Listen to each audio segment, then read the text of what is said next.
Stop with the dramatic black woman act. People like you always exaggerate pain. The doctor cut the alarm off mid-scream, the warning flatlining under his thumb as if it had never existed. The woman on the bed arched. "I can't feel my baby," she whispered, fingers slipping on the rail slick with sweat. He sighed, already turning away. "You're not dying. You're anxious. Try behaving like an adult." Behind her stood a man, shoulders rigid, eyes locked on the doctor's back.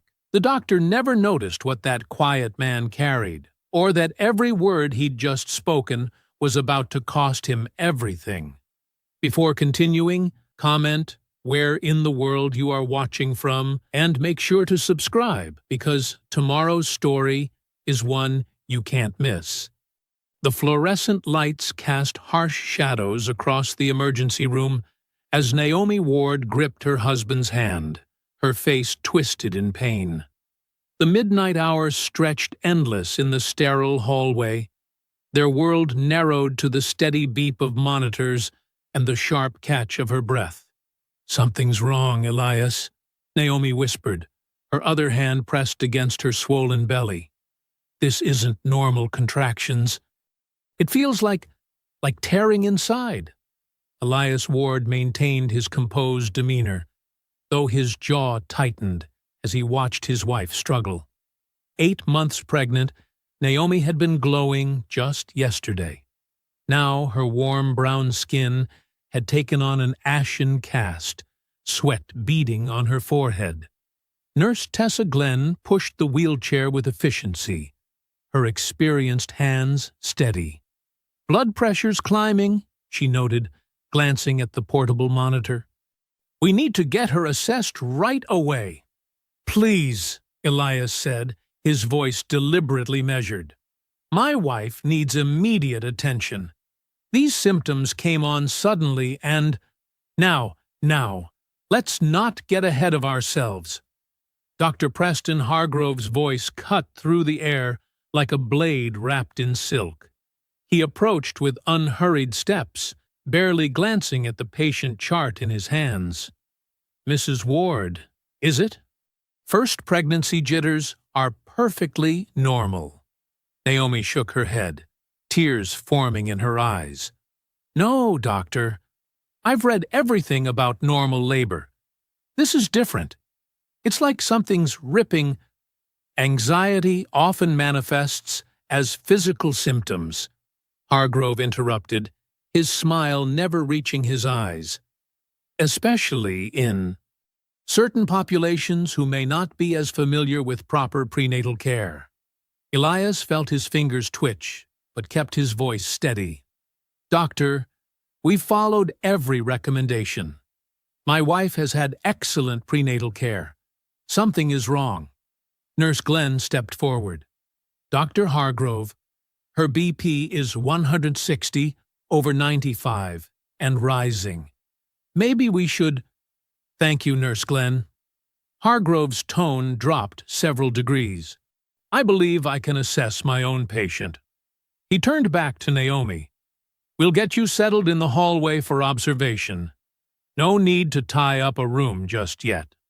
The clicking of heels announced Gail Renshaw's arrival. The hospital administrator's perfectly styled hair and pressed suit looked out of place at midnight.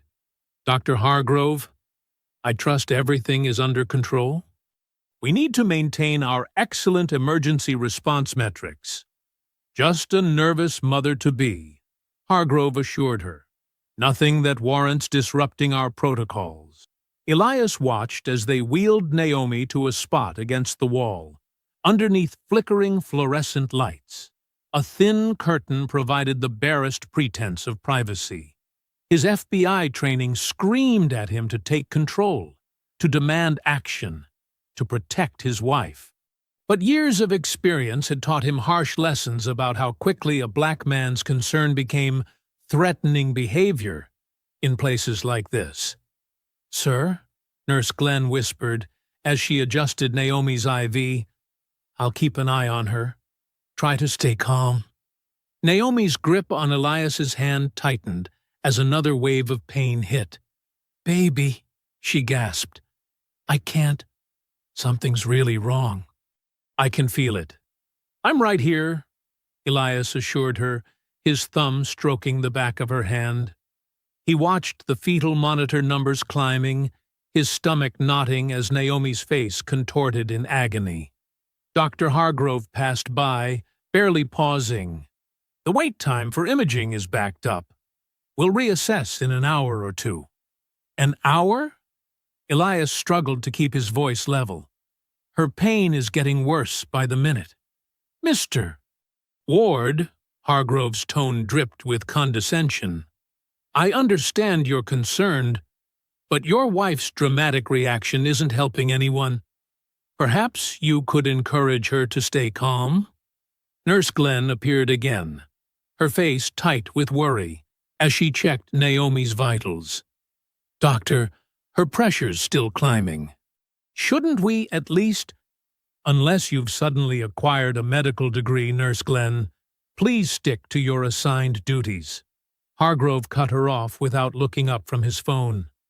Elias felt Naomi's hand go slack in his. Her eyes had grown glassy, unfocused. The monitor's beeping became more erratic. She's not being dramatic, Elias said, his carefully maintained control cracking. Something is seriously wrong. Please, Mr. Ward. Gail Renshaw stepped in, her professional smile fixed in place. Dr. Hargrove is one of our most experienced physicians. Let's trust his judgment and avoid any unfortunate situations. The threat was subtle but clear. Elias saw the security guard shift closer, hand resting on his radio.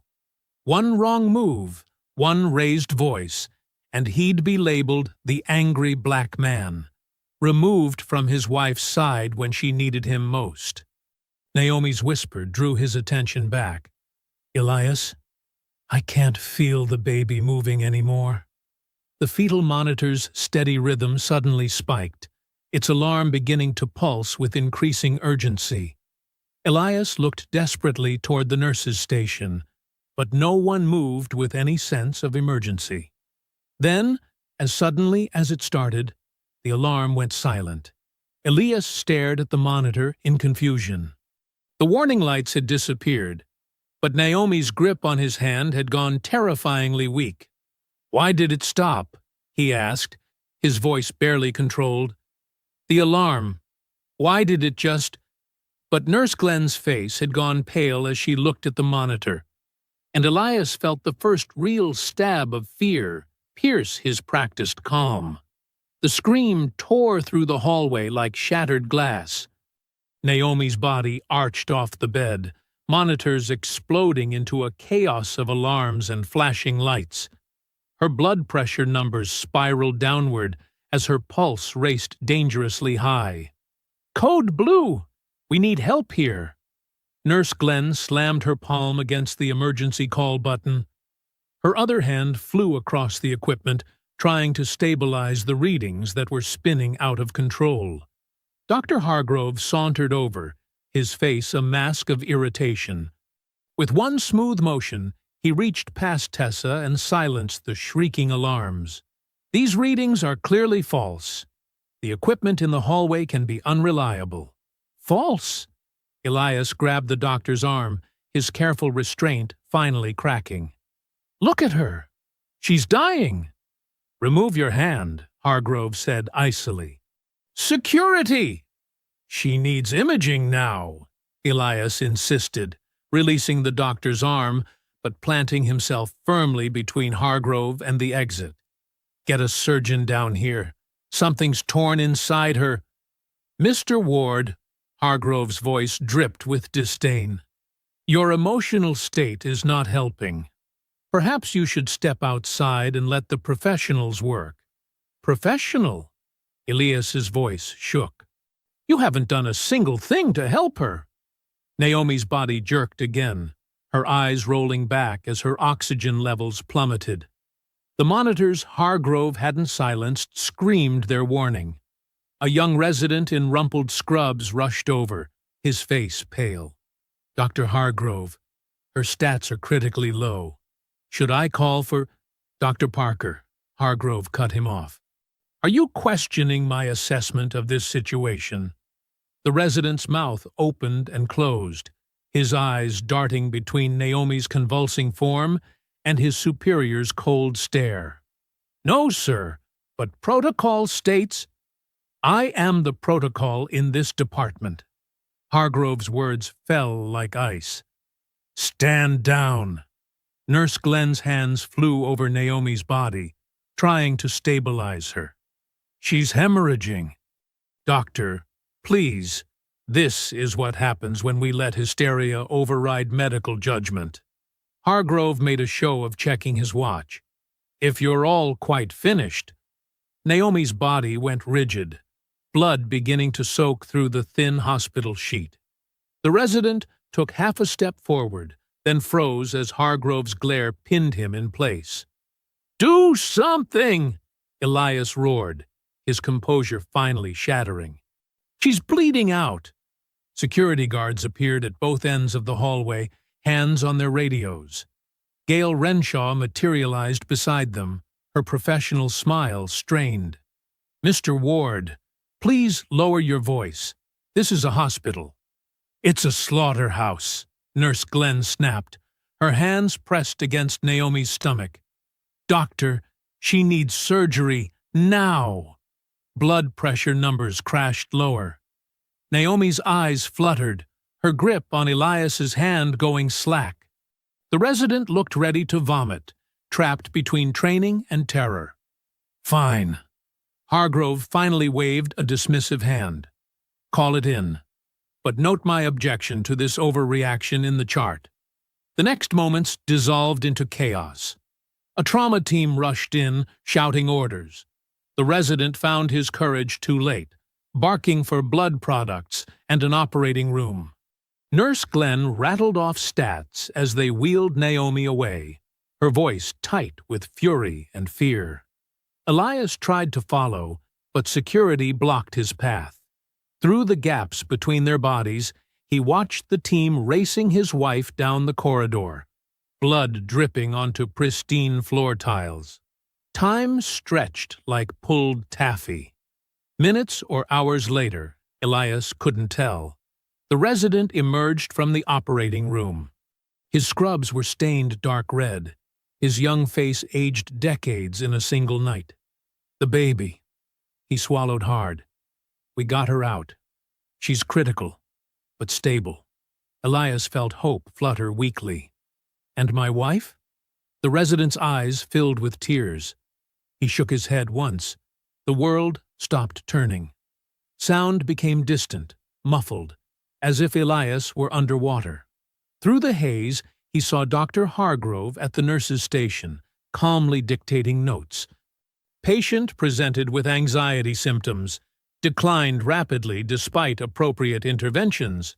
Complications arose unexpectedly. Death was unavoidable given patient presentation and circumstances. Elias lunged forward, a sound like a wounded animal tearing from his throat. Security caught him before he could reach Hargrove, muscled arms pinning him against the wall. Sir, calm down, or we'll have to remove you, one guard warned. My wife is dead, Elias's voice cracked. He killed her. He just stood there and killed her. Now, Mr. Ward. Hargrove straightened his white coat, not even looking up from his charts. These situations are always tragic, but histrionics won't change the medical reality. Perhaps if she'd been more compliant with prenatal care. You son of a... Elias struggled against the guard's grip. Remove him, Gail Renshaw ordered, and call the police if necessary. We can't have this kind of disruption. The guards began dragging Elias toward the exit. He stopped fighting, his body suddenly heavy with grief and rage, and something darker growing beneath it all. With careful movements, he reached for his wallet. The guards tensed, probably expecting him to pull out a phone to record them. But what Elias withdrew was something else entirely. a black leather credential case, falling open to reveal a golden badge, and the letters FBI gleaming under the fluorescent lights. The stairwell door slammed behind Elias, the sound echoing like a gunshot in the confined space. Dr. Hargrove stood halfway up the stairs, one hand on the railing, caught in mid-stride. The fluorescent lights cast harsh shadows across his face as he turned. "Excuse me, I have patience to—" Hargrove's words died in his throat as Elias held up his FBI credentials. Special Agent Elias Ward, Federal Bureau of Investigation. His voice was steel wrapped in silk. "We need to discuss what just happened to my wife." The color drained from Hargrove's face, his usual mask of authority cracking. He took a half-step backward, bumping against the railing. I followed all standard protocols. Everything was documented. Who silenced the fetal monitor? Elias climbed one step, then another, each footfall deliberate. Those alarms were working fine until someone manually shut them off. That's a serious accusation. Hargrove's hand trembled slightly on the railing. I acted within established medical guidelines. Any suggestion otherwise? Answer the question, Doctor. Elias kept his distance, hands loose at his sides. He didn't need to touch or threaten. His presence alone filled the stairwell like smoke. Who made the decision to ignore those warnings? Sweat beaded on Hargrove's forehead. I'll need to consult with legal counsel before discussing specific treatment decisions. Hospital policy clearly states— Hospital policy? Elias's laugh held no humor. My wife begged you for help. The nurse begged you. Even your resident knew something was wrong. But you chose to let her suffer. You're emotionally compromised. Hargrove tried to rally his usual condescension, but his voice wavered. These situations are always difficult for family members to process rationally. What I'm processing, Elias cut in, is how many other women you've killed this way, how many other unavoidable complications you've buried in paperwork. The stairwell door burst open. Gail Renshaw strode in, her heels clicking sharply on the concrete steps. Dr. Hargrove, you're needed in labor and delivery. She positioned herself between them, a human shield in an expensive suit. Mr. Ward, I'm sorry, Agent Ward. This is neither the time nor place for confrontation. There's never a right time to discuss dead black mothers in your hospital, is there, Ms. Renshaw? Elias didn't move. Just NDAs and settlements and carefully worded press releases. I understand you're grieving, she said, her professional smile firmly in place. But making scenes won't bring her back. Perhaps we should schedule a meeting with our patient advocacy team. To negotiate my silence? Elias's eyes never left Hargrove. How much is a dead wife worth in your risk management calculations? Two security guards appeared in the doorway, summoned by some silent signal. Renshaw's smile didn't waver. Please escort Agent Ward to the ground floor. He needs time to process his loss. This isn't over, Elias said quietly. It is for now. Renshaw guided Hargrove toward the upper door. Don't make this worse than it needs to be. The guards moved forward, but before they could reach him, Nurse Glenn slipped through the gap between them.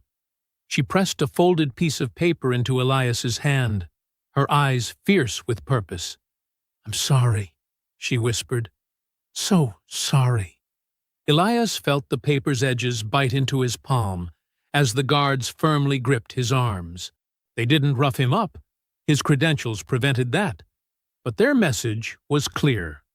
Leave or be removed. He allowed them to guide him down the stairs, his mind already cataloging details, building the framework of an investigation.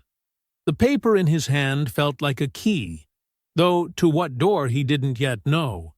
His phone vibrated as they reached the ground floor. The caller ID displayed SAC Klein. Ward. His supervisor's voice was tight with concern. I just got a call from hospital administration. What the hell are you doing? My wife died, Dana. Elias stood in the lobby, watching Hargrove and Renshaw hurry past on an upper walkway. They let her die. I know. Her tone softened slightly. And I'm sorry. But you can't investigate this. The hell I can't. You're too close. This is a clear conflict of interest.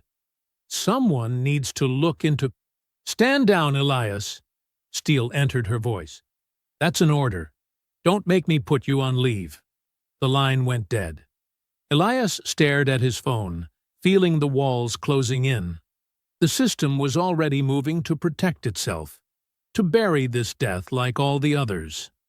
A nurse wheeled a clear bassinet past him toward the elevators, likely headed to the maternity ward. Inside, a tiny form squirmed under soft blankets. His daughter. Alive because a resident finally found his courage. Too late to save Naomi, but in time to save their child. Elias fell into step beside the nurse, his badge ensuring no one questioned his presence. The elevator ride was silent except for the soft sounds of newborn breathing. The maternity ward was a study in cruel contrast. Bright colors and cheerful murals. The walls lined with photos of happy families. Proud parents holding their babies. Couples sharing tearful first moments. Moments Naomi would never have. The nurse helped him settle into a rocking chair and placed his daughter in his arms. She was perfect. Tiny fingers, dark curls, her mother's nose. She made small mewling sounds as she nestled against his chest. Elias held her close, breathing in that new baby smell, letting tears fall silently onto her blanket. In his pocket, Nurse Glenn's paper waited like a lit fuse. On the wall, a security camera watched with its unblinking eye. I'm here, he whispered to his daughter. Daddy's here. But Naomi wasn't, and someone would answer for that.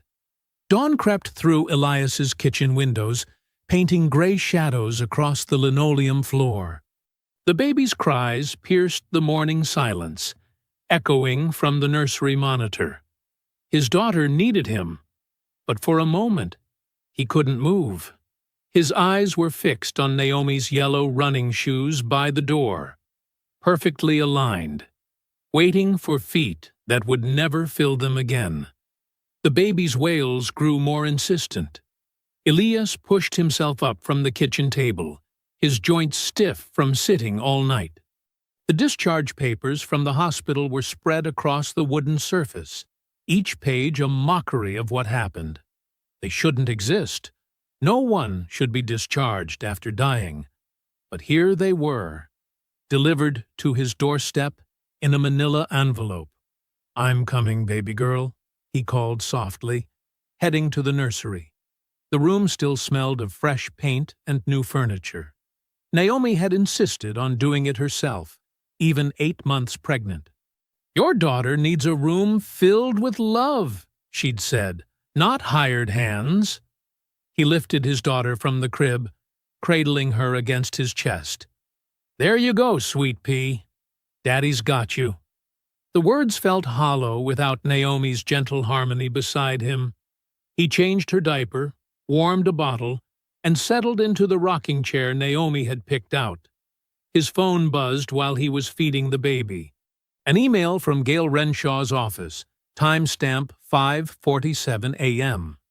The subject line read, Confidential Settlement Proposal. Time sensitive. They sure move fast when they're scared, he muttered to his daughter. She blinked up at him, tiny hands wrapped around the bottle. Back at the kitchen table, baby dozing in her swing, Elias spread the discharge papers out again. The timeline wasn't adding up. According to these documents, The fetal monitor showed normal readings until 12:45 a.m., but Elias remembered the alarms going off well before midnight. The nursing notes mentioned routine checks during periods when Naomi had been screaming in pain. Someone had sanitized these records, carefully editing out the evidence of neglect. But they'd made mistakes. The timestamps on medication orders didn't match the electronic system logs. Notes appeared chronologically impossible. Treatments documented before symptoms were recorded. A heavy knock at the door startled him. Through the peephole, he saw Detective Vince Malloy on his porch, looking casual in plain clothes with a paper coffee cup in hand. Elias opened the door, but blocked the entrance. "Detective, it's early. Just checking in." Malloy's smile was practiced, reasonable. "Heard there was some excitement at the hospital last night. Thought we should talk, keep things from escalating." "Nothing to talk about. My wife died because a doctor ignored her symptoms." "Look," Malloy's voice dropped, friendly but firm. "I get it. You're hurting. But Dr. Hargrove's got a 30-year record of excellence. These things happen sometimes, especially with high-risk pregnancies. Best thing for everyone is to accept reality and let the healing start." "Is that what you tell all the families of his victims?" Malloy's smile tightened. "Careful, Agent Ward. Grief's one thing, but accusations like that can cause problems. For everyone." Behind them, the TV news anchor's voice drifted from Elias's kitchen. "Respected obstetrician, Dr. Preston Hargrove expressed deep sadness today over the loss of a patient during childbirth." They both turned to watch. Hargrove stood at a podium, his face a mask of practiced concern. "While we can't discuss specific cases, it's important to understand that complications can arise, particularly in patients with pre-existing risk factors." "Son of a bitch," Elias breathed. "He's blaming her." "Take the settlement," Malloy advised. "Go be a father to your little girl. Some doors, once opened, don't close so easy." After Malloy left, Elias turned his dining room wall into a timeline. Sticky notes marked every interaction, every delayed response, every dismissed warning sign. Red string connected key moments. Naomi's first complaint of pain at 11:17 p.m. Tessa's request for imaging at 11:42 p.m. Hargrove's repeated delays until the final crash at 12:53 a.m. His phone buzzed with a text from Tessa. "Check your email. Sending something important." Delete after reading. The email contained scanned pages from old patient files. 2 cases, both black mothers, both died under Hargrove's care in the past year. The patterns were identical. Symptoms dismissed, care delayed, alarms ignored until too late. Elias added their names to his wall. More red string, more connections. He took out his phone again, scrolling to a number he rarely used. Assistant U.S. Attorney Lila Moreno answered on the 3rd ring. "It's Ward," he said quietly. "I need a meeting. Off the books. I heard about your wife." Moreno's voice was careful, measured. "I'm sorry, Elias. Can you meet?" A pause. "The diner on 4th. 1 hour." "But Elias, if this is what I think it is, there are proper channels. Channels protect the powerful." He looked at his wall of evidence. "This needs to be different." After hanging up, Elias stood before his timeline. The pattern was clear now. Not just negligence or bias, but something colder, more deliberate. Each death followed the same choreography of delay and denial. Each victim fit the same profile. He uncapped a marker and wrote one word at the top of the board. Intent.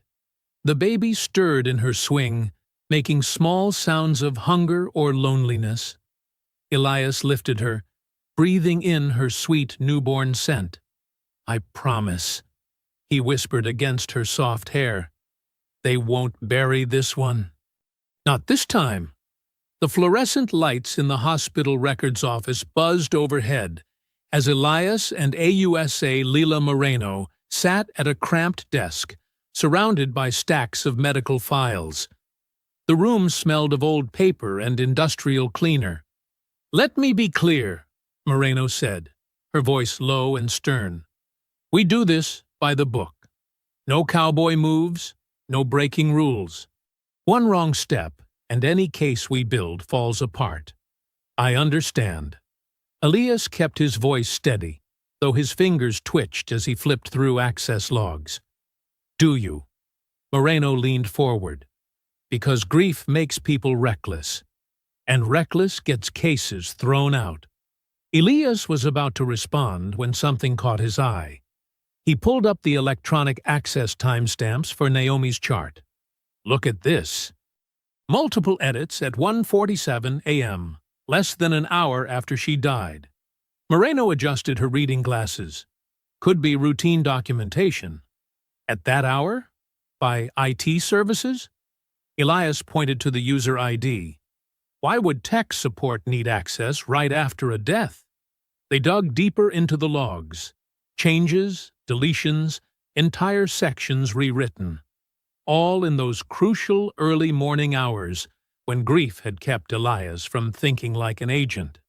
"Someone cleaned this up fast," Moreno muttered. "Too fast to be standard procedure." A shadow passed the frosted glass door. Elias tensed, but it moved on. "We need to go," he said quietly. "We've been here too long." They gathered their notes and headed for the parking garage. The afternoon sun cast long shadows between the concrete pillars. Their footsteps echoed in the empty space. "Agent Ward!" a sharp voice called out. Two hospital security guards stepped from behind a support column. Both wore dark uniforms with tactical vests, overkill for hospital security.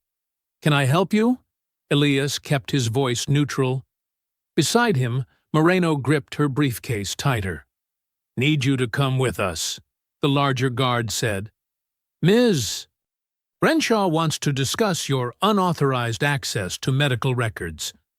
I have proper clearance." Elias shifted his weight slightly, reading their positions. "Any concerns can be addressed through official channels." The second guard moved to flank them. "This isn't a request." "AUSA Moreno," Elias said calmly, "please return to your car." "Elias, now, please." Moreno hesitated, then walked quickly toward her vehicle. The guards let her pass. "Last chance," the first guard said. "Come quietly." "I'm a federal agent," Elias stated. "You're interfering with an investigation." The guard's response was a hard shove that sent Elias stumbling back. But Elias had been ready. He rolled with the push, using the momentum to spin inside the guard's reach. His elbow found the man's solar plexus with precise force. As the guard doubled over, Elias trapped his extended arm and redirected him face first into the concrete pillar. The second guard rushed in. Elias dropped low, sweeping the man's legs. They hit the ground together. The guard was bigger, stronger, but Elias had years of training. He locked the man's arm in a control hold, applying pressure until the guard went limp. The whole thing took less than 20 seconds. Both guards were down, conscious but disabled. No permanent damage, no excessive force, clean and contained. Something clattered across the floor, a plastic ID badge that had fallen from the first guard's pocket. Elias picked it up. It was a contractor badge for MediaTek IT services. "Jesus Christ, Elias!" Moreno hurried back, her heels clicking on concrete. "What did you do?" "Defended myself." He held up the badge. "Look familiar?" "Same contractor ID as the system access logs." You can't— She stopped, staring at the badge. Why would hospital IT be working as security? Because they're not IT. Elias stood, straightening his jacket.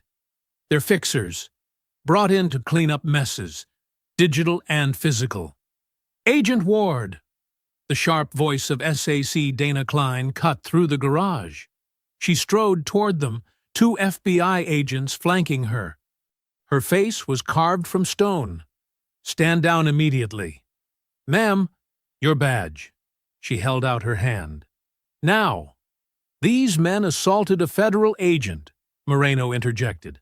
That's a serious— What I see, Klein cut her off, is an emotionally compromised agent who attacked hospital security after accessing restricted files without authorization. She turned to Elias. Badge and credentials. You're suspended pending review. Elias removed his badge and ID, placed them in Klein's outstretched hand. His fingers felt cold. Clear out your desk by end of day, Klein ordered, and stay away from this hospital.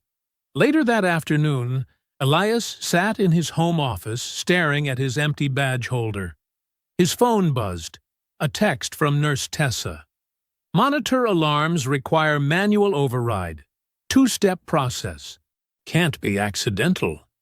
He added it to his wall of evidence, connecting it to the contractor badge and access logs. The pattern was becoming clearer. Someone had built a system for making deaths disappear, not just covering them up afterward, but ensuring they happened in the first place. Elias opened his desk drawer and placed his empty badge holder inside. The drawer closed with a soft click. He stood, looking at his timeline wall. They'd taken his badge, his authority, his official power to investigate, but they hadn't taken his training, his knowledge, his determination to expose the truth, and they hadn't taken his pain.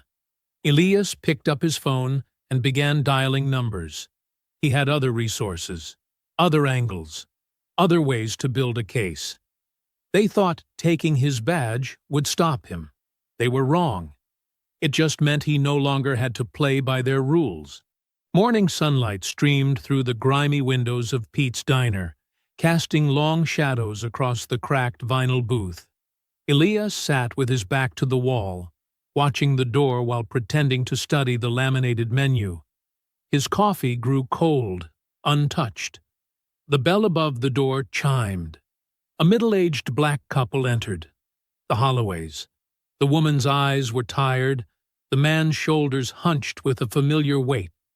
Elias recognized the look of parents who'd buried a child. Mr. and Mrs. Holloway. Elias stood, extending his hand. Thank you for meeting me. Call me Marcus, Mr. Holloway said, sliding into the booth. His wife, Sandra, settled beside him, her hands folded tightly in her lap. Our daughter, Jasmine, Sandra began, then stopped, swallowing hard. She was 24. First baby. The waitress approached, but Elias waved her away with a gentle smile. He pulled out a small notebook, keeping his movements slow and non-threatening. Tell me about the day you took her to the hospital, he said softly. Marcus's jaw tightened. She was having pain, bad pain, not normal contractions. We got there around 9 p.m. They made us wait. Dr. Hargrove? Elias asked. Sandra nodded. Kept saying she was overreacting. Called it anxiety. Said young mothers often— Her voice cracked. Often exaggerate their symptoms. His exact words? Elias pressed gently. Like they were scripted, Marcus growled. Talked down to her like she was stupid. Kept saying everything was perfectly normal, and we needed to trust the process. Elias's pen moved steadily across the page. What happened when things got worse? Sandra's fingers twisted together. The nurse, she knew something was wrong, kept checking the monitors, but Hargrove wouldn't listen. Said Jasmine needed to calm down and stop being dramatic. He put us in a hallway, Marcus continued, his voice hollow. Said all the delivery rooms were full, but we saw empty ones. We saw... He broke off, pressing his fist to his mouth. By the time they finally moved her, Sandra whispered, it was too late. They said it was a known complication, that sometimes these things just happen. Elias's phone buzzed. A text from an unknown number. Need to talk. Billing irregularities. Not safe on phone. Below it, an email address signed P.S. He turned back to the Holloways. Did they offer you a settlement? Marcus nodded grimly. Next day, papers full of big words. Said signing would honor Jasmine's memory. Did you sign? Didn't have a choice, Sandra whispered. The funeral costs... Elias's pen paused. Did Detective Malloy visit you? They both stiffened. How did you... Marcus started. Told us to be reasonable, Sandra cut in. Said fighting would only hurt more families like us. Elias added the details to his growing map of connections. The pattern was getting clearer. Identify vulnerable patients, delay care, document complications, quick settlements, police pressure. A machine built to turn deaths into statistics. His phone buzzed again. An email from Priya Shah, marked urgent. Found billing codes. Pattern of risk management classifications. Disproportionate outcomes. Need secure meeting. The diner's bell chimed. 2 men in dark jackets entered, scanning the room. Elias recognized the predatory posture of hired muscle. We should wrap up, he said quietly. Different exits. Don't look back. The Holloways slipped out the side door while Elias left cash on the table.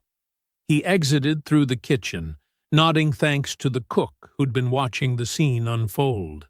That evening, Elias sat in his home office, connecting threads on his evidence board. Hospital records, witness statements, billing codes, pieces of a puzzle showing systematic neglect, masked by paperwork. His son slept in the bassinet beside his desk. A sharp crack outside jerked him alert. Through the window, he caught the flash of movement near Naomi's car, still parked in the driveway where she'd left it that last night. The smell hit him first. Gasoline. Elias burst through the front door as a figure in dark clothes raised a lighter. He crossed the distance in 3 strides, tackling the person before the flame could drop. They hit the concrete hard. The attacker was strong, trained. An elbow caught Elias's ribs. A knee drove up toward his groin. But Elias had fury on his side. Controlled, focused rage that made his strikes precise and brutal. They grappled on the damp grass. Elias locked the attacker's arm, twisted until something popped. A pained grunt, male. The man bucked, trying to throw Elias off. His jacket rode up, revealing a familiar ID card clipped to his belt. Municipal Maintenance Department. Headlights swept the scene as a police cruiser pulled up. Detective Malloy stepped out, taking his time. Everything all right here, Agent Ward? Malloy's voice dripped false concern. Neighbors reported a disturbance. This man was attempting arson, Elias said, maintaining his hold. I caught him trying to torch my wife's car. Looks to me like you're assaulting a city worker. Malloy smiled thinly. Let him up. You're going to ignore the gas can right there? What gas can? Malloy kicked the container under a bush. You're making enemies, Ward. Dangerous ones. Be smart. Focus on your kid instead of chasing ghosts. The attacker scrambled up when Elias released him, limping to a dark SUV that had appeared silently at the curb. Malloy watched him go, then turned back to Elias. Next time we get called out here, he said softly, things might not end so clean. After they left, Elias installed security cameras at every corner of the house. He added motion sensors, upgraded the locks, reinforced the windows. In his son's room, he mounted a camera with a direct feed to his phone. That night, he lay on the floor beside the crib, his service weapon within reach. Above him, his son slept peacefully, unaware of the forces gathering around them, unaware that his father was building a wall of evidence and surveillance to protect him from the people who'd taken his mother. Elias touched the crib bars gently, feeling the smooth wood beneath his fingers. "I've got you," he whispered. "They won't hurt anyone else.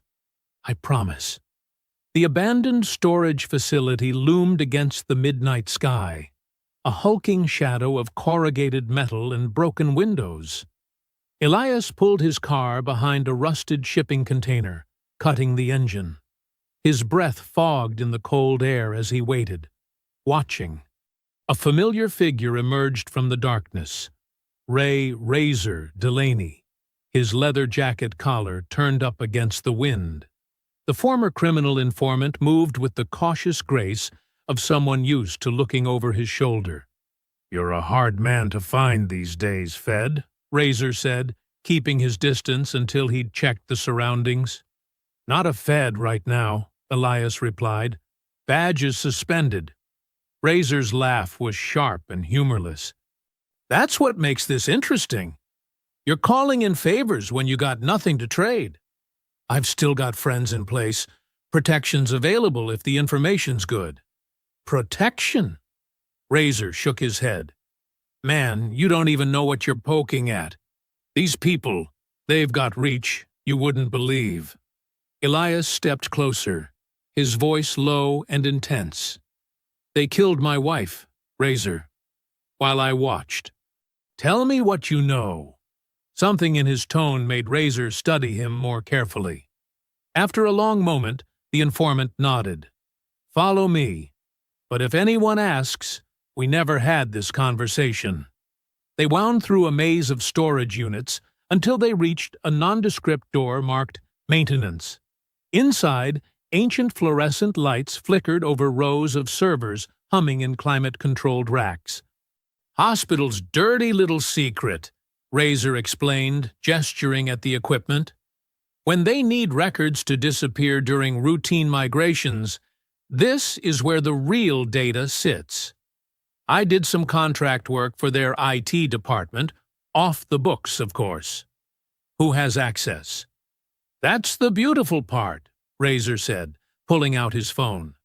"They think they wiped the login records, but—" He showed Elias a screenshot of access timestamps. "I keep backups. See these entries? Right after your wife." "Show me everything," Elias interrupted. For the next hour, Razor walked him through the hospital's shadow system, how records were altered, where the originals were stored, which administrators had privileged access. Names and times matched Elias's timeline perfectly. "This is enough to start building a case," Elias said. "But I need copies." "Already ahead of you." Razor handed over a small hard drive. "But listen, this goes beyond just the hospital. I've seen municipal accounts, police records, judges' signatures. They've got a whole network." "I can protect you," Elias promised. "I may be suspended, but I've got an AUSA who—" His phone buzzed. A text from Moreno. "Limited surveillance warrant approved. 48 hours only. Use it wisely." Before he could respond, another message flashed across his screen. This one from an unknown number. "Nurse Glenn found unconscious at home. Memorial Hospital ER."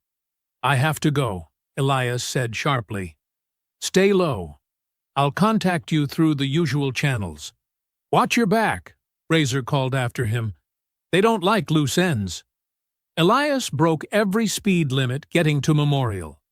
He found Tessa Glenn in the ER, bruised and barely conscious. Her house had been robbed. Nothing taken except her phone and laptop. Wasn't. Random, she managed to whisper when she saw him. Two men.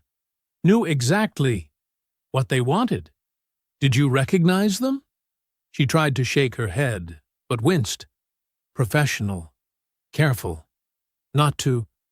Her eyes fluttered closed as the morphine took hold. Detective Malloy was already there, leaning against the nurse's station with calculated casualness. Terrible thing, he drawled when he saw Elias. City's getting dangerous. Even nice neighborhoods aren't safe anymore. Cut the act, Elias growled. We both know what this is. Careful, Ward. Malloy's friendly mask slipped for just a moment. Suspended agents shouldn't interfere with active investigations. Bad things happen when people don't mind their own business. Is that what happened to my wife? She didn't mind her own business? Your wife had complications. Tragic, but natural. Unlike some other recent events. Malloy straightened his jacket. Think about your kid, Ward. Some losses you can't come back from. Elias watched him leave, fury burning cold in his chest. His phone buzzed again. Moreno. I've got 48 hours of surveillance authorization, she said without preamble. That's it. Make it count. I need more time. You need to be careful, she countered. They're sending messages, Elias. First the car, now Nurse Glenn. They're escalating. Then we need to move faster. Elias described what Razor had shown him. The evidence is there, Lila. We just need to get to it legally. Evidence won't help if you're dead. She paused. Or if someone else gets hurt because you pushed too hard. Elias looked through the window at Tessa's unconscious form. She'd tried to help, to do the right thing, just like Naomi had tried to advocate for herself. The system's response was the same. Swift, brutal silencing. No one else gets hurt, he said quietly. I swear it. How can you promise that? Because I'm done playing by their rules. He touched the hard drive in his pocket. They want to send messages? Fine. Let's send one back. Elias, 48 hours, he cut her off. That's all I need. Have a team ready. He ended the call and went back into Tessa's room. A nurse was adjusting her IV, checking the bruises blossoming across her face and neck. I'm sorry, he whispered to her still form. This ends now. No one else pays for their crimes. Through the window, dawn was breaking over the city. Somewhere in that gray light, Hargrove was probably sleeping peacefully. Malloy was filing false reports, and hospital administrators were crafting their next cover-up. They thought fear and violence would protect their system forever. They were wrong. In 48 hours, Elias would prove it. He just hoped the price wouldn't be paid in more innocent blood. The marble floors of the federal courthouse echoed with each of Elias's steps. Morning light streamed through tall windows, casting long shadows across the empty hallway where AUSA Leila Moreno had spread documents across a wooden bench. These numbers don't lie, Priya Shah whispered, her fingers trembling as she pointed to highlighted sections in the financial records. See these transfers? Every time there's a maternal death under Hargrove, donations flow through shell companies into Judge Pritchard's preferred charities. Moreno nodded, making notes. And the timing matches perfectly with Detective Malloy's overtime approvals and special assignments. Plus this, Priya added, pulling out another spreadsheet. Gail Renshaw gets consulting fees from the same shell companies. It's all connected. The delays, the deaths, the cover-ups. They're profiting from it. Elias studied the paper trail they'd assembled. How many deaths are we talking about? I've confirmed 8 over 3 years, Priya said. All black or brown mothers. All with similar patterns of delayed care and altered records. 8 families, Elias breathed, thinking of Naomi. 8 lives they threw away. Moreno began drafting subpoenas, her pen moving with fierce determination. "We'll hit them all at once. Hospital records, financial documents, surveillance footage, everything. No warning, no time to hide evidence." For the first time in weeks, Elias felt hope stirring. The pieces were finally coming together. They had proof of the conspiracy, documentation of the money trail, witnesses ready to testify. His phone buzzed. A news alert.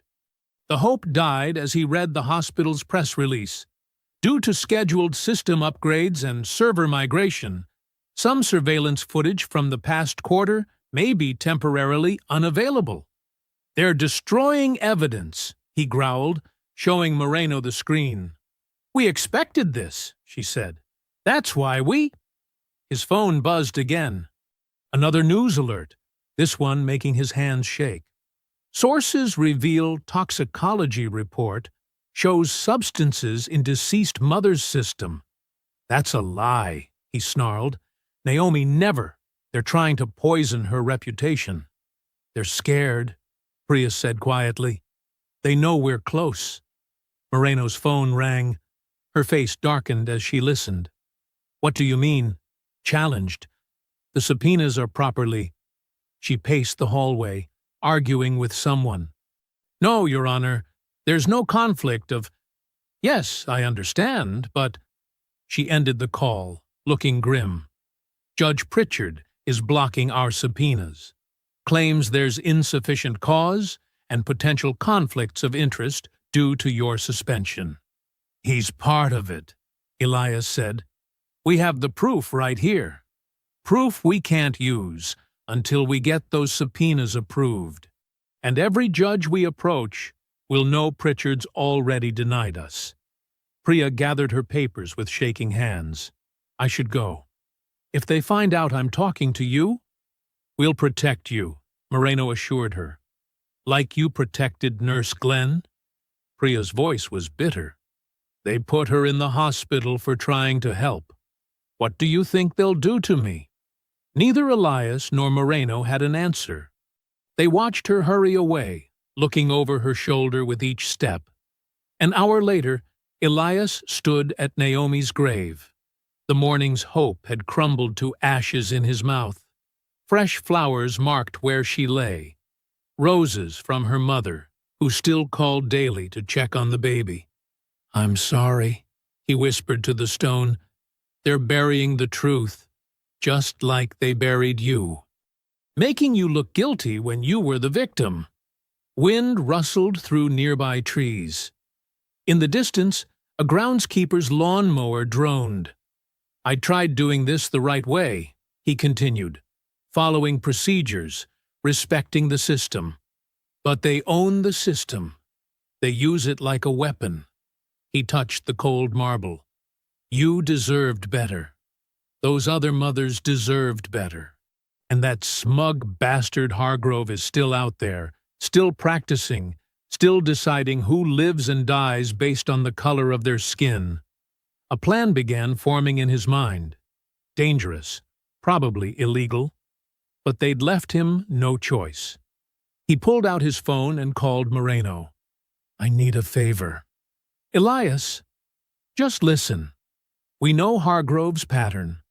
We know how he operates. What if we gave him another chance to show his true colors?" "What are you suggesting?" "A decoy patient. Someone presenting with the same symptoms Naomi had. Someone wearing a wire. That's entrapment. It's giving him rope to hang himself. He's arrogant, Lila. He thinks he's untouchable. Put another black woman in front of him with the same complaints, and he'll do exactly what he did to Naomi." "Even if I wanted to help," Moreno said, "we'd need authorization for any recording. And after Pritchard's ruling, then we get creative. Find a sympathetic judge. Call in favors. Something." His voice hardened. "Because right now, he's in that hospital, probably getting ready to kill someone else's wife, someone else's mother. And we're letting it happen." Silence stretched between them. Finally, Moreno sighed. "Give me 24 hours.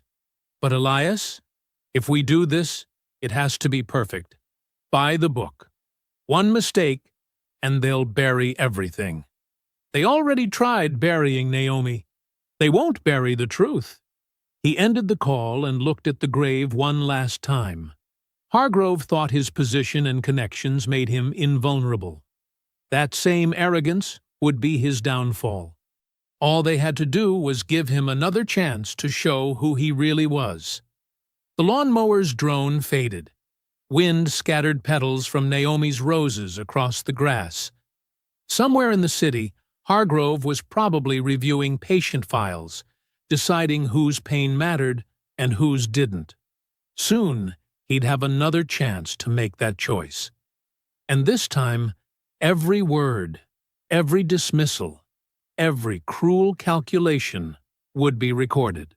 The surveillance van's air conditioning hummed as Elias watched Simone Brooks approach the hospital entrance through multiple camera feeds. She moved with practiced precision, one hand pressed against her stomach, her face showing just the right amount of distress. "Audio check," Moreno's voice crackled through his earpiece. "Receiving clearly," he responded, adjusting the volume. Every rustle from the tiny microphone hidden in Simone's clothing came through with crystal clarity. Simone pushed through the ER doors, her performance flawless. Not too dramatic, not too subtle. Just a worried pregnant woman seeking help. Exactly like Naomi had been. The waiting room buzzed with typical afternoon chaos. A child wailed. Someone coughed. Phones rang at the intake desk. "I need help," Simone told the triage nurse, her voice trembling perfectly. "Something's wrong. The pain, it's not normal." Elias's hands tightened on the monitoring equipment. The same words, the same fear. He forced himself to breathe. "Blood pressure's elevated," a nurse noted. 160/95. Just like Naomi's had been. They wheeled Simone to an exam area. Through her hidden microphone, Elias heard everything. The beep of monitors, the squeak of rubber-soled shoes, the murmur of voices discussing which doctor was on rotation. "Dr. Hargrove's handling OB emergencies today," someone said. "Patient presenting with severe abdominal pain at 32 weeks, another voice reported. Complaining of vision changes and dizziness. Elias glanced at Moreno, who was transcribing every word. They'd chosen the symptoms carefully, matching Naomi's case while ensuring Simone wasn't actually at risk. Dr. Aidan Park appeared first, the resident who'd been there the night Naomi died. His hesitation was visible even through the grainy security feed. "Let's get a full workup," Park said, his voice clearer now. "BP's concerning. We should—" Now, Hargrove's familiar voice cut in. "Let's not overreact." Elias's jaw clenched as Hargrove swept into view, radiating the same dismissive confidence he'd shown with Naomi. "Good afternoon," Hargrove said to Simone. "I understand you're feeling anxious?" "The pain," Simone said. "It's like something's tearing.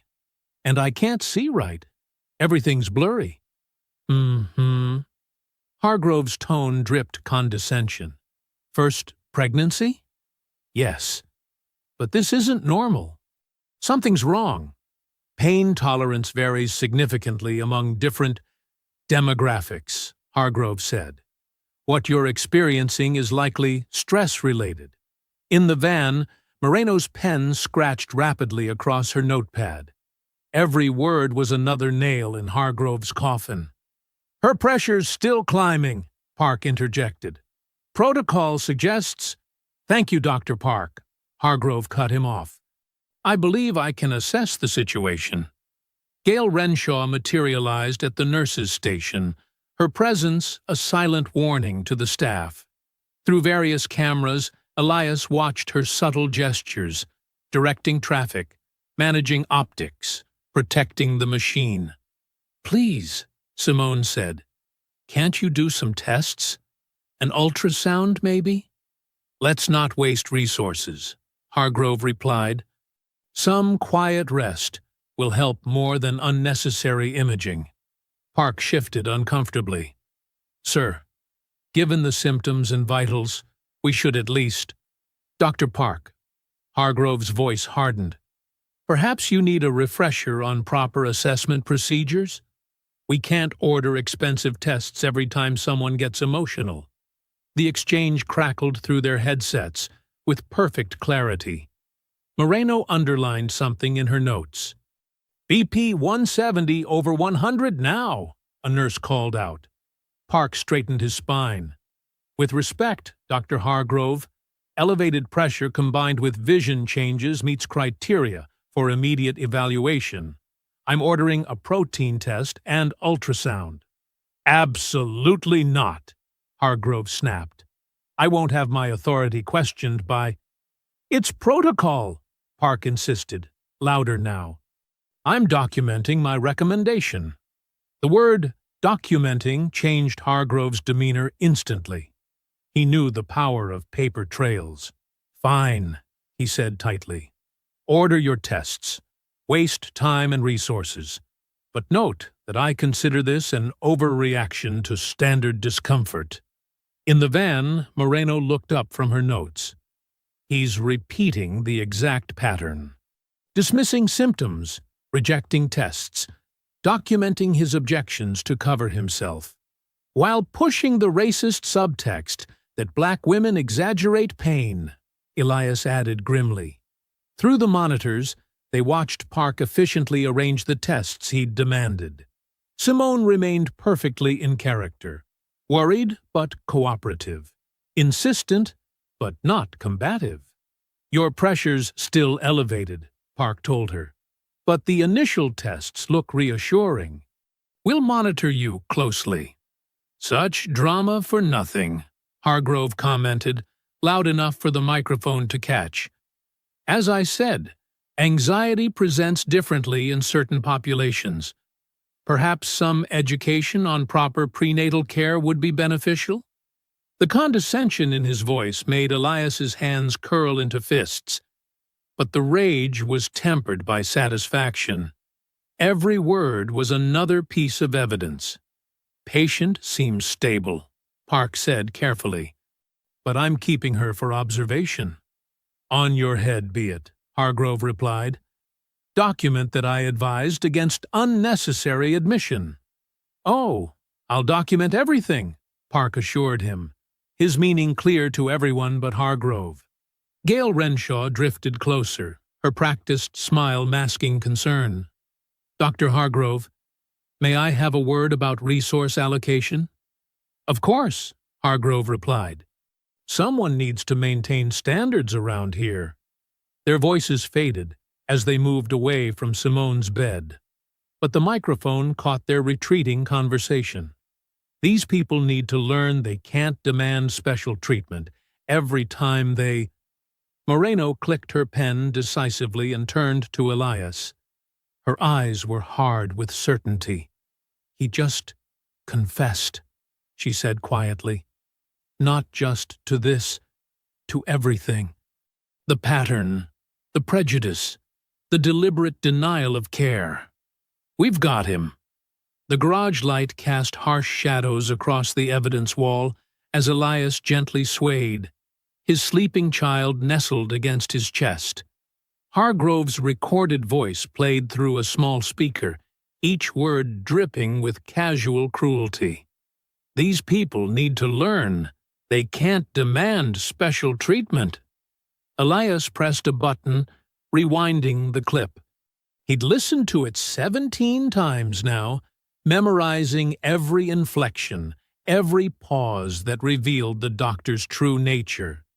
The wall before him was a spider's web of connections, time-stamped photos, financial records, transcribed threats. Red string linked key events, forming a noose that would finally end Hargrove's reign of negligence. The baby stirred, tiny fingers clutching Elias's shirt. He adjusted the blanket, remembering how Naomi used to hum while folding these same soft fabrics, preparing for a future that Hargrove stole. His phone buzzed. Moreno's text was brief. Warrants drafted. Filing at dawn. A car door slammed outside. Through the garage window, Elias spotted Detective Malloy's unmarked Crown Victoria idling at the curb. He secured his child in the portable crib tucked behind his desk and switched off the audio playback. The doorbell rang. Elias took his time answering, letting Malloy stew in the cold night air. "Evening, Agent Ward," Malloy said when the door finally opened. His smile was practiced, professional, the kind that never reached his eyes. "Got a minute to chat?" "No warrant, no chat," Elias replied flatly. "Come on now." Malloy's voice stayed friendly, but his stance shifted subtly. A cop's instinct to establish dominance. "Just looking out for your interests here. Professional courtesy." "There's nothing professional about this visit." "Listen." Malloy stepped closer, dropping the pretense. "You're pushing buttons that don't need pushing. Making waves that could drown more than just Hargrove. Be smart. Think about your kid." Elias felt ice crystallize in his veins. "Are you threatening my child, Detective?" "Course not." Malloy spread his hands. "Just saying life's unpredictable. Accidents happen. Sometimes something permanent changes everything. Would be a shame if your crusade left that baby without both parents." Elias didn't blink. "You're officially notified that this conversation is being recorded as evidence of attempted witness intimidation under Federal Statute 18 U.S.C., paragraph 15-12. Would you like to revise your statement?" Malloy's smile vanished. "You think you're clever? You think your badge protects you? This is bigger than you understand." "No," Elias said quietly. "It's exactly as big as I understand." "That's what terrifies you." Malloy retreated to his car without another word. Elias watched until the taillights disappeared around the corner, then checked his home's security feeds. All cameras operational. All angles covered. His phone buzzed again. This time it was Moreno, her voice tight with controlled anger. "Pritchard just issued an emergency injunction. He's blocking our subpoenas on procedural grounds." "How long?" 3 days minimum for a hearing. Meanwhile, Renshaw's legal team is burying us in paperwork. Motion to dismiss, motion to suppress, motion to seal.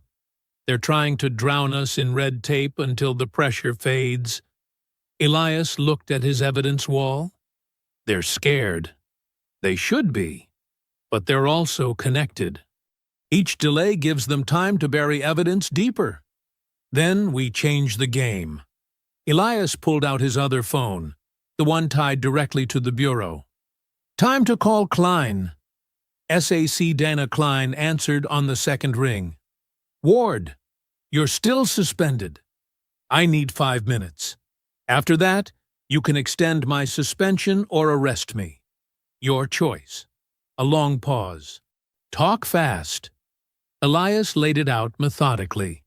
The pattern of deaths, the financial connections, the coordinated cover-up. He detailed Malloy's threat, Pritchard's obstruction, Renshaw's legal barricade. Finally, he played Hargrove's recorded confession. "This isn't just about Naomi anymore," he finished. "It's about a system that kills black mothers for profit and buries anyone who objects. The Bureau can't look away without becoming complicit." The silence stretched. Elias could almost hear Klein weighing career preservation against moral certainty. "Send me everything," she said finally. "Every recording, every document, every connection. I'll take it upstairs. Federal jurisdiction, no local involvement." "But Ward..." If you're wrong about any of this, I'm not wrong, and I have backups of everything. Of course you do. Klein sighed. Stay put. Wait for authorization. Do not engage anyone until we move. Understood? Understood. Elias ended the call and turned back to his evidence wall. He photographed every document, scanned every note, uploaded every recording to secure servers. Multiple copies, multiple locations. No single point of failure. The baby whimpered softly. Elias lifted his child, breathing in that perfect newborn scent. "I know, little one," he whispered. "I miss her too. But tomorrow we start making it right." He settled into the old rocking chair Naomi had chosen, watching security feeds while his child slept. Outside, the night grew deeper. But Elias didn't sleep. He simply rocked and waited, and remembered Naomi's smile as dawn crept closer. Every few minutes, his phone lit up with more notifications. Renshaw's lawyers filing motions, Malloy's car circling the block, Pritchard's office requesting urgent meetings with federal supervisors. The system was scrambling, desperate to maintain control. Let them scramble, Elias thought. The truth was already loose. No amount of legal papers or backroom deals could cage it again. The armored vans hummed in the pre-dawn darkness, their black shapes lined up like waiting predators.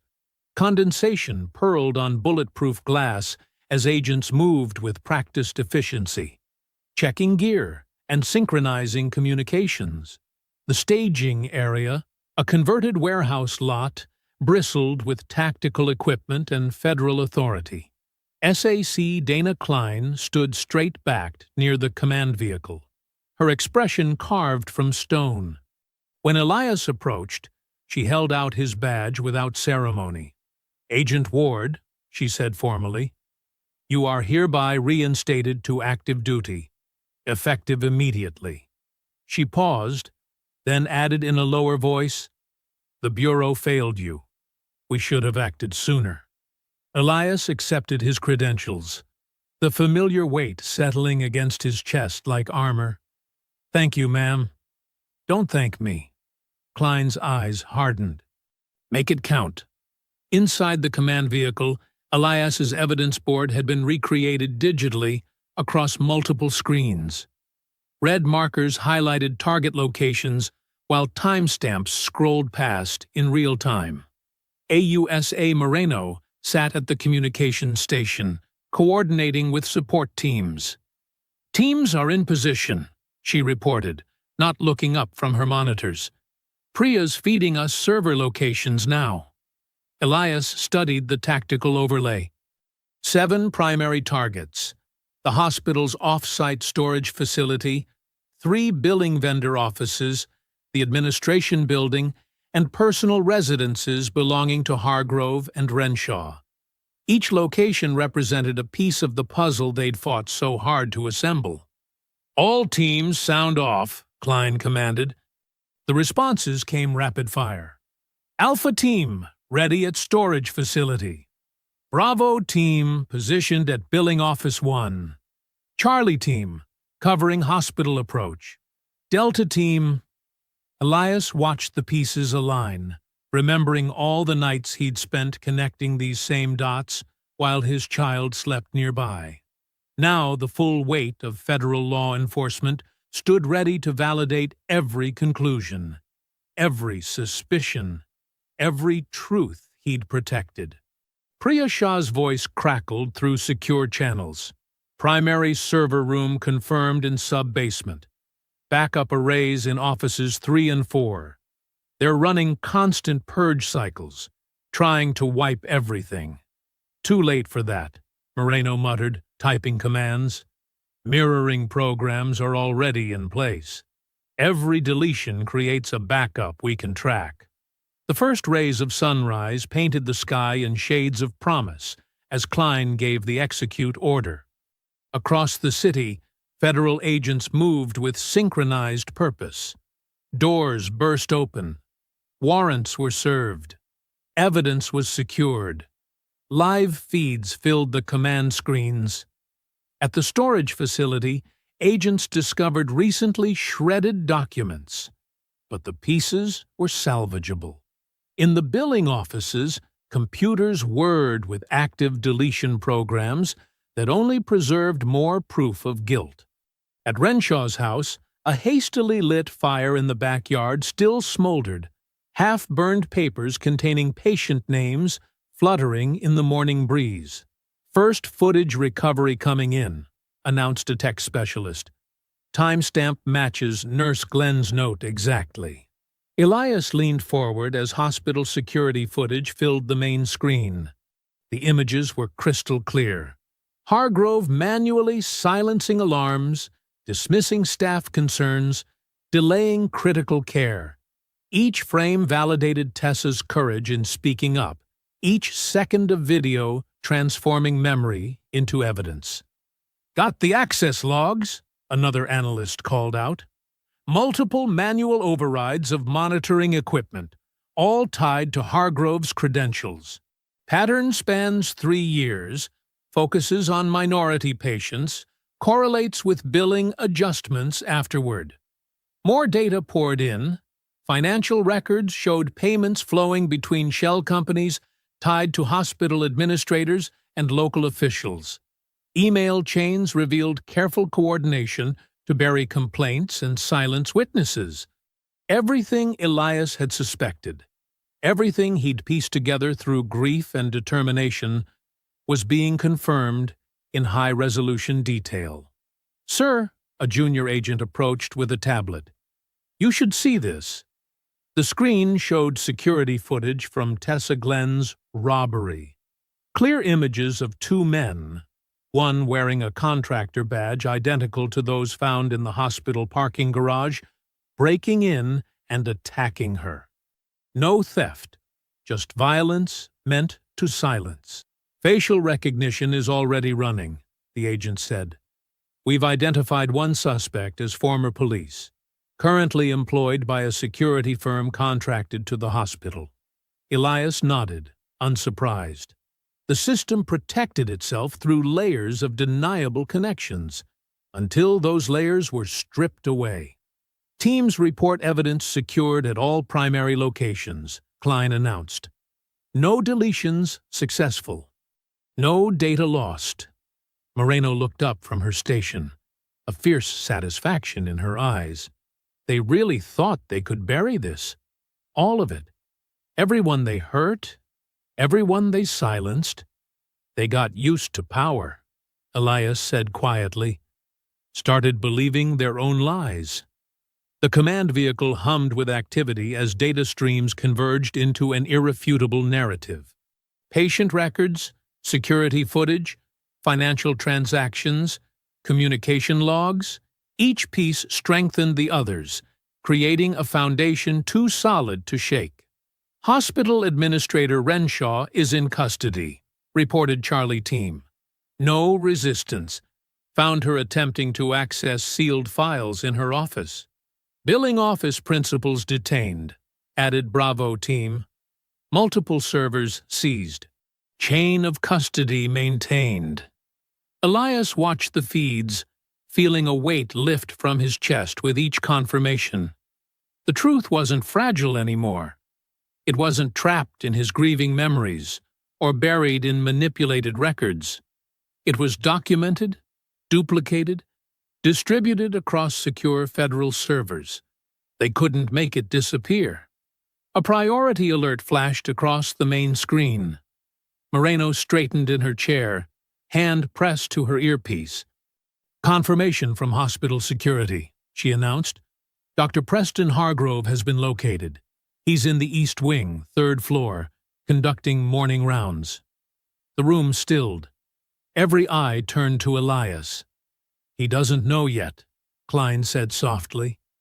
"He's still playing doctor, still thinking he's untouchable."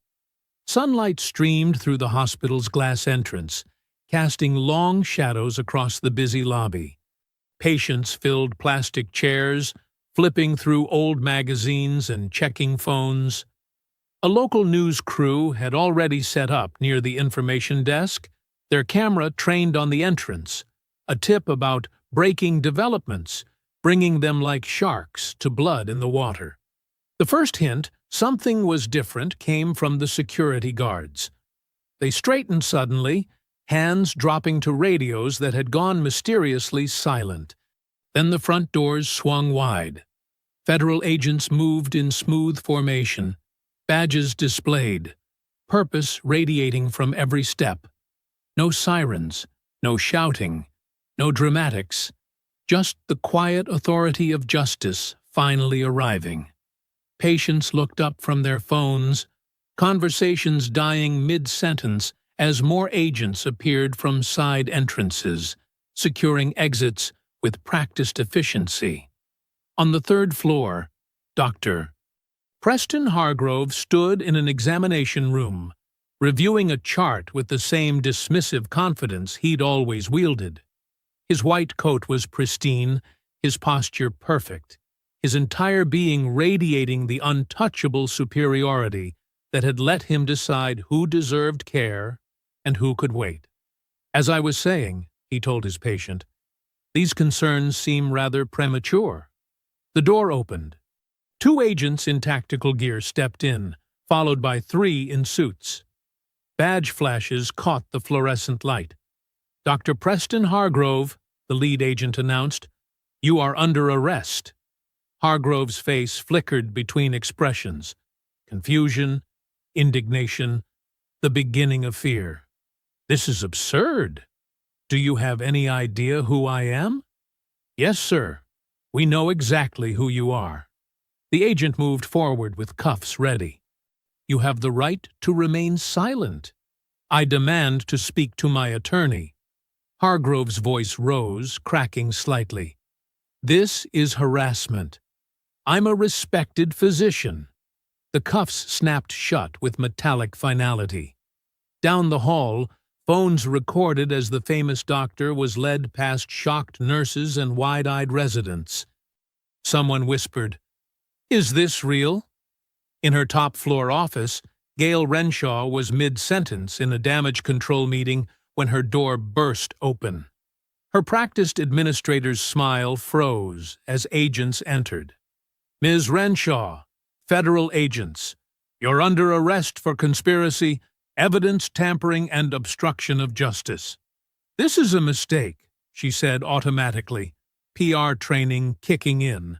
Everything was handled according to protocol, but her calm cracked as cuffs appeared.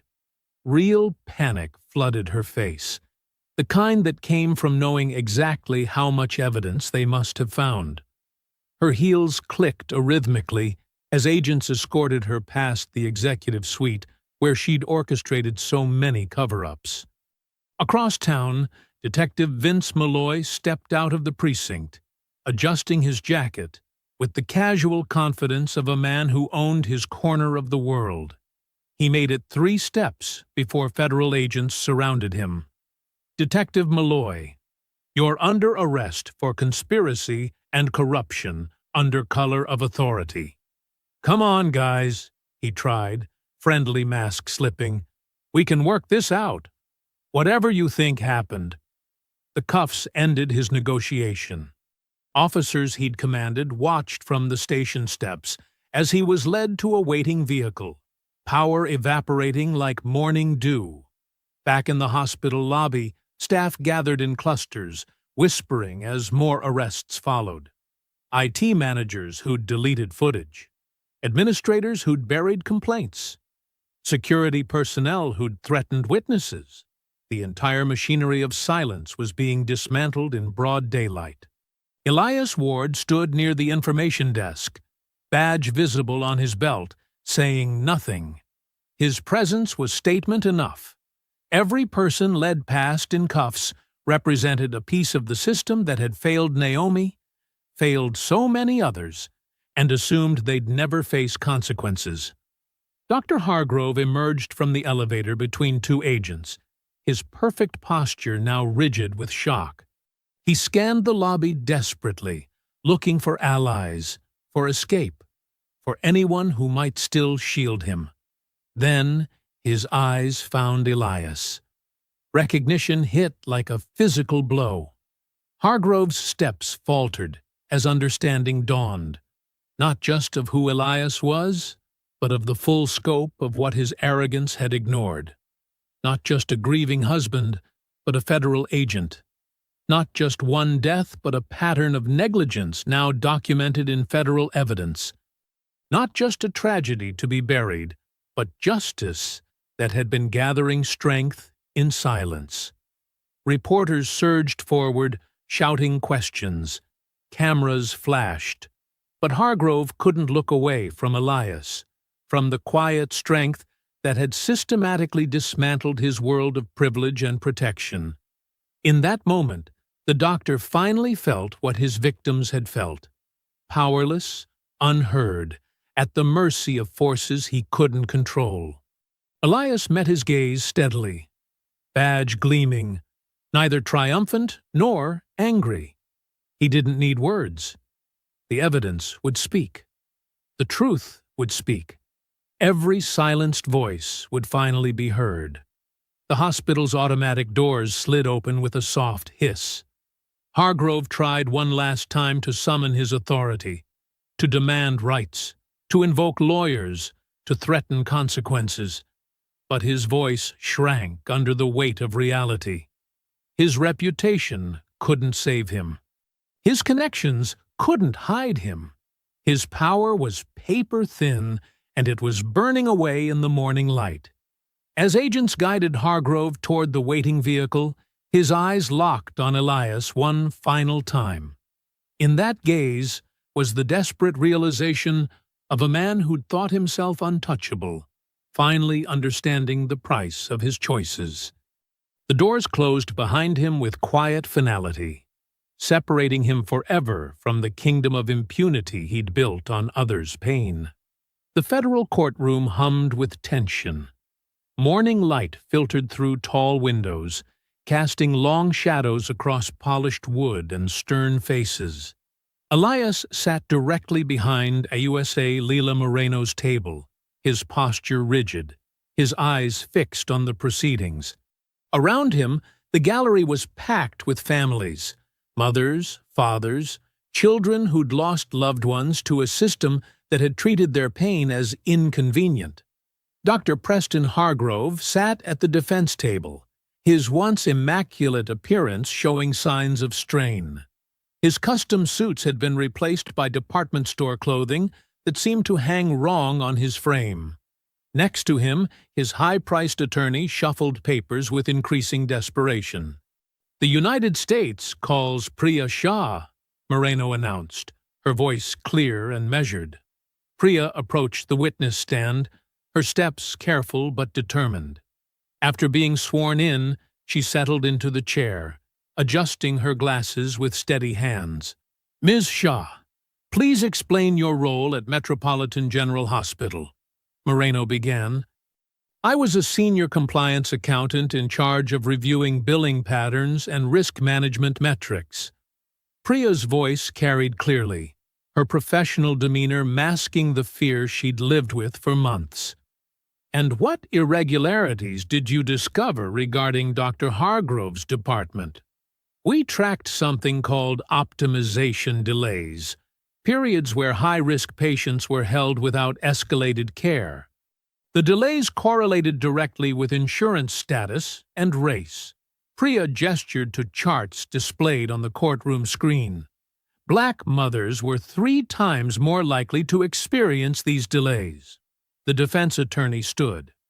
"Objection, speculation." "Overruled," the judge responded.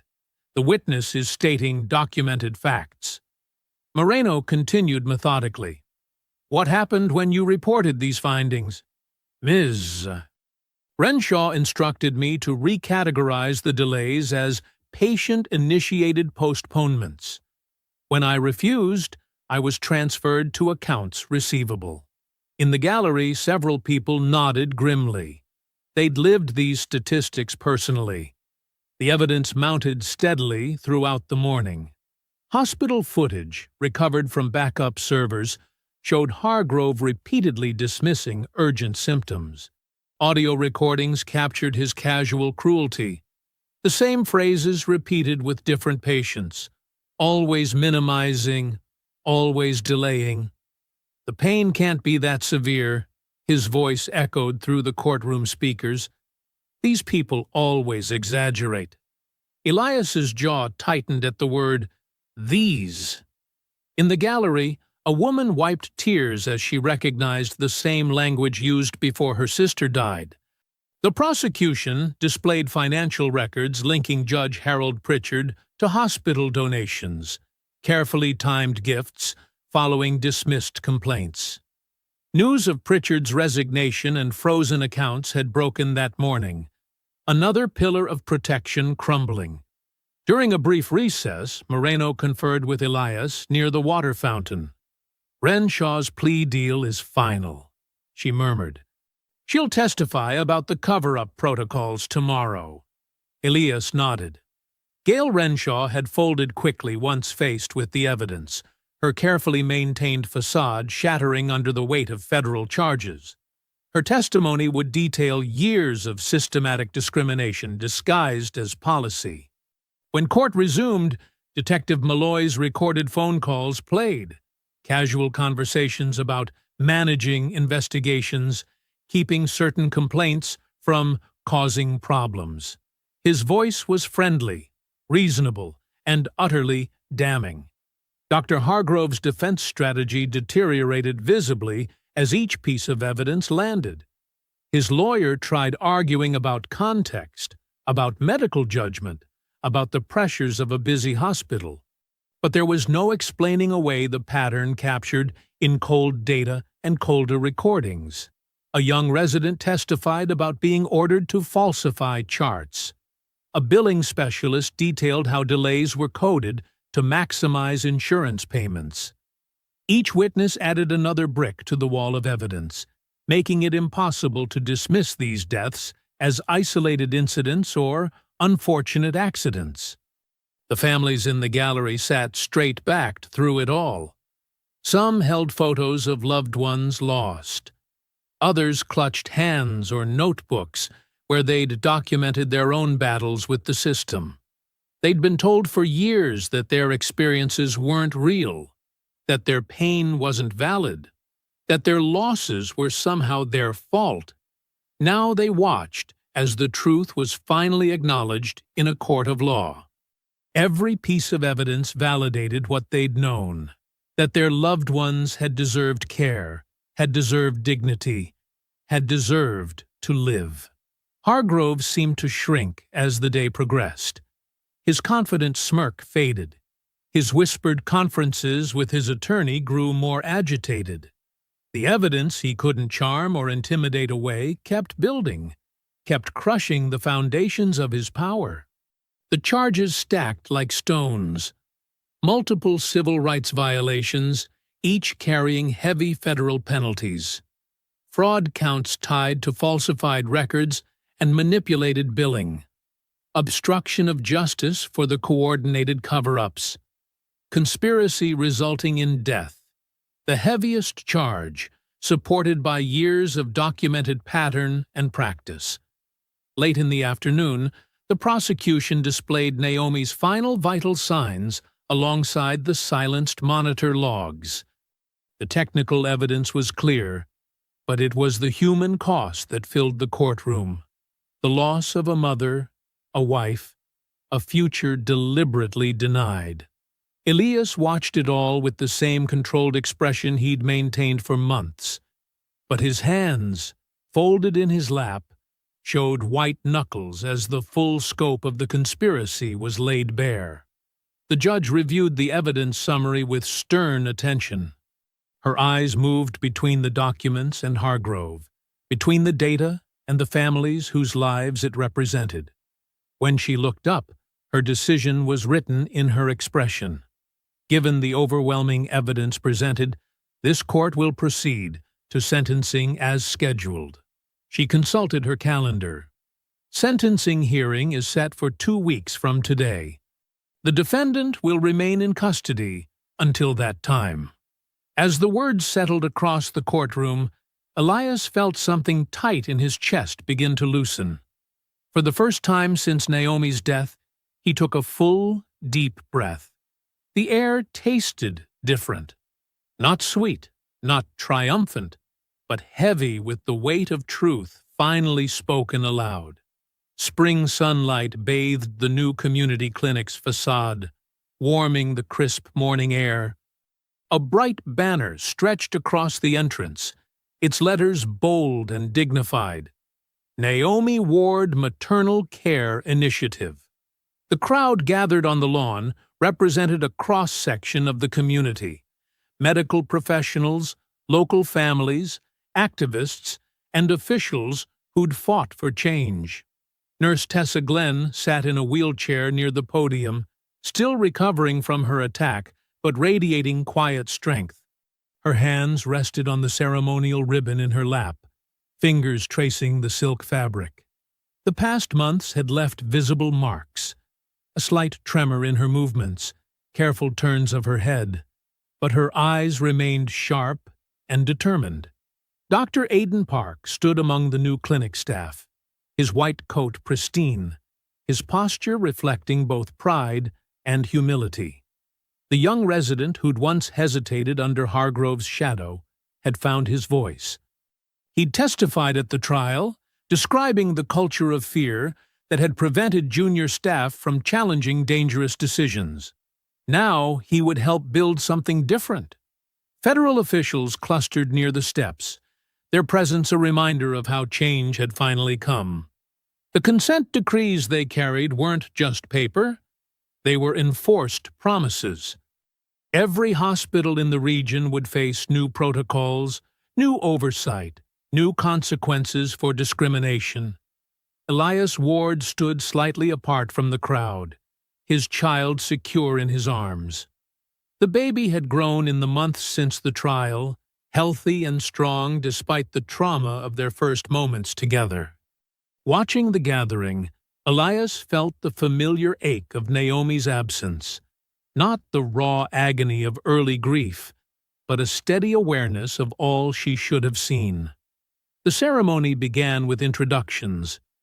A community board member detailed the sweeping changes mandated by federal intervention, independent oversight panels with real authority, mandatory bias training with teeth, clear escalation protocols that couldn't be overridden by a single doctor's ego. But perhaps most importantly, she continued, we're creating paths for the next generation. She outlined the scholarship program established in Naomi's name, funded by assets seized during the investigation. These scholarships will support Black students pursuing careers in nursing, midwifery, and maternal health care. We're not just changing rules, we're changing who gets to make them. Tessa Glenn wheeled forward for the ribbon cutting. Her hands were steady now as she lifted the scissors. Before making the cut, she spoke, her voice carrying clearly across the lawn. I spent 30 years watching the same stories repeat, she said, watching good people stay quiet because speaking up felt impossible, watching families get buried in paperwork instead of getting justice. She met Elias's eyes briefly. Naomi Ward wasn't the first mother we lost to this system, but because of her husband's refusal to back down, because of everyone who finally chose truth over comfort, she will be one of the last. The scissors flashed in the sunlight. The ribbon floated apart. Applause rippled through the crowd. Dr. Park stepped forward to explain the clinic's approach. His voice had gained confidence since the trial, carrying the authority of someone who'd learned the cost of silence. Every patient who comes through these doors will be heard, he stated firmly. Every concern will be taken seriously. Every life will be treated as precious. He gestured to the diverse staff assembled behind him. We've built a team that reflects our community. that understands cultural competency isn't just a buzzword. It's the difference between life and death. The Federal Consent Decree Administrator outlined specific changes. Mandatory response times for maternal distress, required documentation of all monitoring decisions, clear chains of accountability that couldn't be buried in bureaucracy. What had once been guidelines were now legal requirements with real penalties attached. These changes aren't suggestions, she emphasized. They're legally binding commitments with federal oversight. Any facility that fails to comply will face immediate consequences. Representatives from local medical schools announced partnerships with the clinic, creating training rotations that would emphasize equity alongside clinical skills. A community advocate detailed the new oversight board structure, how it would review complaints, monitor compliance, and maintain independence from hospital administration. Finally, it was Elias's turn to speak. He approached the podium slowly, still holding his child. The crowd quieted, recognizing the weight of the moment. He looked out at the gathered faces, some familiar from the long months of investigation and trial, others new allies in the fight for change. Naomi believed in dignity, he began, his voice steady despite the emotion visible in his eyes. She believed every person deserved to be heard, to be valued, to be treated with basic human respect. He adjusted his hold on the baby, who reached toward the microphone with curious fingers. She wasn't just my wife. She was a force for good in this world. Intelligent, compassionate, unwilling to accept that some lives mattered less than others. He paused, gathering his thoughts. This clinic isn't about vengeance. It's not about punishment. It's about finally building what should have existed all along. A place where every mother's pain matters, where every family's fears are heard, where no one is dismissed because of their race or background. The baby made a soft sound, drawing gentle laughter from the crowd. Elias smiled slightly. My child will grow up knowing their mother's name stands for change, that her life forced a broken system to finally face its failures, that her memory isn't just grief, it's action. The applause began slowly, then swelled, rolling across the lawn in waves. Tessa Glenn wiped tears from her eyes. Dr. Park stood straighter, his expression reflecting renewed purpose. Federal officials nodded in solemn acknowledgement of promises made and kept. Elias stood beneath the banner bearing Naomi's name, their child reaching toward the sunlight. The applause continued, carrying not just approval, but commitment, a community's promise to remember, to vigilantly guard these hard-won changes, to ensure Naomi's legacy would remain alive in more than just words. Evening settled over the quiet neighborhood, painting the sky in deepening shades of purple and gold. Elias Ward walked along the familiar sidewalk, his baby secured against his chest in a carrier. The gentle rhythm of their steps matched the steady beat of crickets beginning their nightly chorus. The same route felt different now. Houses that had witnessed his raw grief months ago now saw a man changed, not healed, exactly, but transformed. Like steel forged in fire, the pain hadn't lessened so much as it had been reshaped into something purposeful. His child stirred, making those soft, contented sounds that still caught his breath sometimes. Tiny fingers curled around the fabric of his shirt, trusting and secure. The evening air carried the scent of fresh-cut grass and cooling asphalt, ordinary details that Naomi would have noticed and appreciated. Your mama loved evenings like this, Elias said softly to the baby. She'd sit on our porch and tell me all the little things most people miss, how the light hit the trees just so, how you could tell the season was changing by which birds were singing. A woman watering her garden waved as they passed. She'd testified at the trial, one of Hargrove's former patients who'd survived his negligence but carried the scars.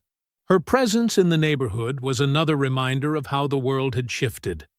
Not through shouting or violence, but through the steady pressure of truth, finally spoken aloud. Elias adjusted the baby's hat, remembering the day's earlier ceremony. The clinic would open its doors tomorrow, starting the real work of turning promises into practice. Dr. Park had already scheduled training sessions for the staff, determined to build a culture where speaking up was expected, not punished. The thing about power, Elias continued his quiet conversation with his child, is that it's not about who has the loudest voice or the biggest title. It's about who refuses to look away when something's wrong. He thought of Nurse Tessa Glenn, who'd risked everything to slip him that first crucial piece of evidence. Sometimes the strongest people are the ones who just keep showing up, day after day, doing what's right, even when it's hard. They passed the local police station, its windows reflecting the sunset. Detective Malloy's desk sat empty now. His badge surrendered after the extent of his corruption emerged. The new captain had already implemented changes, mandatory reporting protocols, clear documentation requirements, no more informal favors between departments. A light breeze rustled through maple trees lining the street.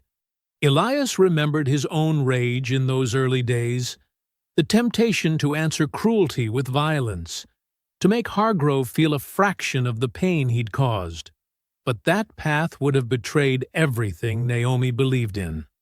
"Your mama taught me something important," he said, his voice steady despite the weight of memory. "She showed me that real strength isn't about making people afraid. It's about making things better, even when that's harder than making things hurt." The baby yawned, settling deeper against his chest. Elias smiled, thinking how these evening walks had become their ritual. In the beginning, they'd been an escape from the emptiness of the house. Now they felt more like meditation, a time to reflect on how far they'd come and how far they still had to go. A group of medical students passed by, heading toward the bus stop.